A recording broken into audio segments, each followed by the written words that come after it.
प्रासाद लक्षण वर्णन।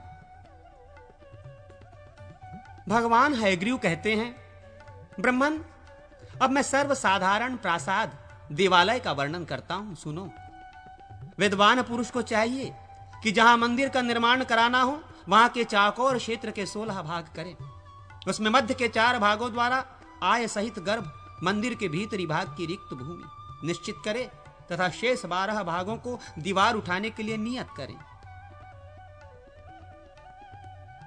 उक्त 12 भागों में से 4 भाग की जितनी लंबाई है उतनी ही ऊंचाई प्रासाद की दीवारों की होनी चाहिए। विद्वान पुरुष दीवारों की ऊंचाई से दुगनी शिखर की ऊंचाई रखे। शिखर के 4थे भाग की ऊंचाई के अनुसार मंदिर की परिक्रमा की ऊंचाई रखे। उसी मान के अनुसार दोनों पार्श्व भागों में निकलने का मार्ग द्वार बनाना चाहिए। वे द्वार एक दूसरे के समान होने चाहिए। मंदिर के सामने के भूभाग का विस्तार भी शिखर के समान ही करना चाहिए। जिस तरह उसकी शोभा हो सके उसके अनुरूप उसका विस्तार शिखर से दूना भी किया जा सकता है। मंदिर के आगे का सभा मंडप विस्तार में मंदिर के गर्भसूत्र से दूना होना चाहिए। मंदिर के पाद स्तंभ आदि भित्ति के बराबर ही लंबे बनाए जाएं। वे मध्यवर्ती स्तंभों से विभूषित हों अथवा मंदिर के गर्भ का जो मान है वही उसके मुख मंडप, सभा मंडप या जगमोहन का भी रखें। तत्पश्चात 81 पदों स्थानों से युक्त वास्तु मंडप का आरंभ करें। इनमें पहले द्वार न्यास के समीपवर्ती पदों के भीतर स्थित होने वाले देवताओं का पूजन करें। फिर परकोटे के निकटवर्ती एवं सबके अंत में पदों के स्थापित होने वाले 32 देवताओं की पूजा करें। ये प्रासाद का सर्वसाधारण लक्षण है। अब प्रतिमा के मान के अनुसार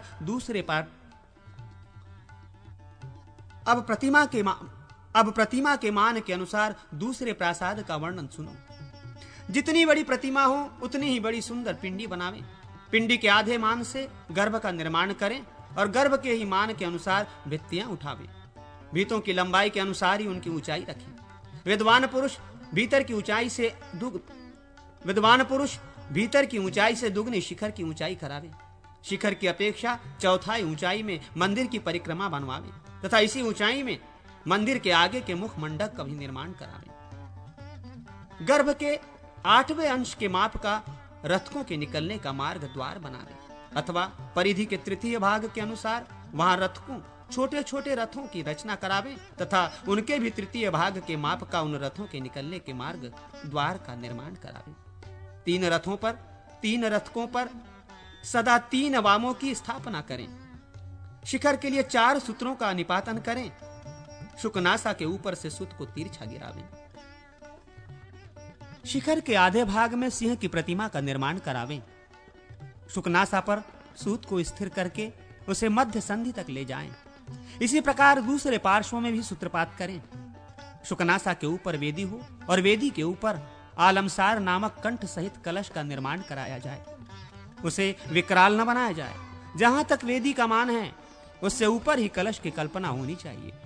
मंदिर के द्वार की जितनी चौड़ाई हो उससे दूनी उसकी ऊंचाई रखनी चाहिए। द्वार को बहुत ही सुंदर और शोभा संपन्न बनाना चाहिए। द्वार के ऊपरी भाग में सुंदर मंगलमय वस्तुओं के साथ गूलर की 2 शाखाएं स्थापित करें, खुदवावें। द्वार के चतुर्यांश में चंड, प्रचंड, ऋक्वक्सेन और वत्सदंड इन 4 द्वारपालों की मूर्तियों का निर्माण करावें। गूलर की शाखाओं के अर्ध भाग में सुंदर रूप वाली लक्ष्मी देवी की श्री विग्रह को अंकित करें। उसके हाथ में कमल हो और दिग्गज कलशों के जल द्वारा उन्हें नहलाना। उन्हें नहला रहे हों। मंदिर के परकोटे की ऊंचाई उसके चतुर्यांश के बराबर हो। प्रासाद के गोपुर की ऊंचाई प्रासाद से 1/4 कम हो। यदि देवता का विग्रह 5 हाथ का हो तो उसके लिए 1 हाथ की पीठिका होनी चाहिए।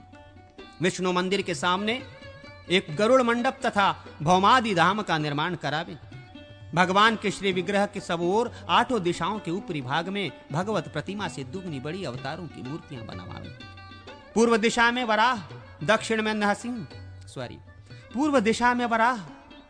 नरसिंह, पश्चिम में श्रीधर, उत्तर में हयग्रीव, अग्निकोण में परशुराम, नैऋत्य कोण में श्री राम, वायव्य कोण में वामन और ईशान कोण में वासुदेव की मूर्ति का निर्माण करें। प्रासाद रचना 8, 12 आदि सम संख्या वाले स्तंभों द्वारा करनी चाहिए। द्वार के अष्टम आदि अंश को छोड़कर जो वेद होता है वो दोष कारक नहीं होता है। मंदिर के देवता की स्थापना और भूत शांति आदि का कथन हैग्रव जी कहते हैं, ब्राह्मण, अब मैं मंदिर में स्थापित करने योग्य देवताओं का वर्णन करूंगा, आप सुने। पंचायतन मंदिर में जो बीच का प्रधान मंदिर हो उसमें भगवान वासुदेव को स्थापित करें। शेष 4 मंदिरों में से अग्नि कोण वाले मंदिर में भगवान वामन की, नैर्मित कोण में नरसिंह की, वायव्य कोण में हयग्रीव की और ईशान कोण में वराह भगवान की स्थापना करें। अथवा यदि बीच में भगवान नारायण की स्थापना करें तो अग्नि कोण में दुर्गा की, नैऋत्य कोण में सूर्य की, वायव्य कोण में ब्रह्मा की और ईशान कोण में लिंगमय शिव की स्थापना करें। अथवा ईशान में रुद्र रूप की स्थापना करें। अथवा 1-1 8 दिशाओं में और एक बीच में, इस प्रकार कुल 9 मंदिर बनवावें। पूर्व में से बीच में वासुदेव की स्थापना करें और पूर्वादि दिशाओं में परशुराम, राम आदि मुख्य 9 अवतारों की तथा इंद्र आदि लोकपालों की स्थापना करनी चाहिए। अथवा कुल 9 धामों में 5 मंदिर मुख्य बनवावें। इनके मध्य में भगवान पुरुषोत्तम की स्थापना करें। पूर्व दिशा में लक्ष्मी और कुबेर की, दक्षिण में मातृकागण, स्कंद, गणेश और शिव की, पश्चिम में सूर्य आदि 9 ग्रहों की तथा उत्तर में मत्स्य आदि 10 अवतारों की स्थापना करें। इसी प्रकार अग्निकोण में चंडी की, नैऋत्य कोण में अंबिका की, वायव्य कोण में सरस्वती की और ईशान कोण में लक्ष्मी जी की स्थापना करनी चाहिए। मध्य भाग में वासुदेव अथवा नारायण की स्थापना करें। अथवा 13 कमरों वाले देवालय के मध्य भाग में विश्वरूप भगवान विष्णु की स्थापना करें। पूर्वादि दिशाओं में केशवादि 12 विग्रहों को स्थापित करें तथा इनसे अतिरिक्त ग्रहों में साक्षात ये श्री हरि ही विराजमान होते हैं। भगवान की प्रतिमा मिट्टी, लकड़ी, लोहा, रत्न, पत्थर, चंदन और फूल, इन 7 वस्तुओं की बनी हुई 7 प्रकार की मानी जाती है। फूल, मिट्टी तथा चंदन की बनी हुई प्रतिमा बनने के बाद तुरंत पूजी जाती है, अधिक काल के लिए नहीं होती। पूजन करने पर यह समस्त कामनाओं को पूर्ण करती है। अब मैं शैलमयी प्रतिमा का वर्णन करता हूं, जहां प्रतिमा बनाने में शीला पत्थर का उपयोग किया जाता है। उत्तम तो यह है कि किसी पर्वत का पत्थर लाकर प्रतिमा बनवावें। पर्वतों के अभाव में जमीन से निकले हुए पत्थर का उपयोग करें। ब्राह्मण आदि 4 वर्ण वाले के लिए क्रमशः सफेद, लाल, पीला और काला पत्थर उत्तम माना गया है। यदि ब्राह्मण आदि वर्ण वालों को उनके वर्ण के अनुकूल उत्तम शिला ना मिले तो उसमें आवश्यक वर्ण की कमी की पूर्ति करने के लिए नरसिंह मंत्र से हवन करना चाहिए। यदि शिला में सफेद रेखा हो तो वह बहुत ही उत्तम है। अगर काली रेखा ही हो तो वो नरसिंह मंत्र से हवन करने पर उत्तम हो जाती है। यदि शिला से कांसे के बने हुए घंटे की सी आवाज निकलती हो और काटने पर उससे चिंगारियां निकलती हो तो वह पुल्लिंग है, ऐसा समझना चाहिए। यदि उपर्युक्त चिन्ह उसमें कम दिखाई दे तो उसे स्त्रीलिंग समझना चाहिए और पुल्लिंग स्त्रीलिंग बोधक कोई रूप न होने पर उसे नपुंसक मानना चाहिए। मंदिर में भगवान विष्णु का पूजन करना चाहिए तथा उन्हें बलि समर्पण कर कर्म में उपयोगी टंक आदि शस्त्रों की भी पूजा करनी चाहिए। फिर हवन करने के पश्चात अगहनी के चावल के जल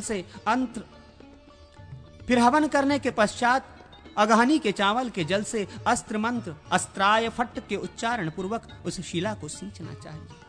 नरसिंह मंत्र से उसकी रक्षा करके मूल मंत्र ओम नमो नारायणाय से पूजन करें। फिर पूर्णाहुति होम करके आचार्य भूतों के लिए बलि समर्पित करें। वहां जो भी अव्यक्त रूप से रहने वाले जंतु या तुधान, राक्षस, गुहक और सिद्ध आदि हो अथवा जो भी हो, उन सब का पूजन करके इस प्रकार क्षमा प्रार्थना करनी चाहिए। भगवान केशव की आज्ञा से प्रतिमा के लिए हम लोगों की ये यात्रा हुई है। भगवान विष्णु के लिए जो कार्य हो वो आप लोगों का भी कार्य है।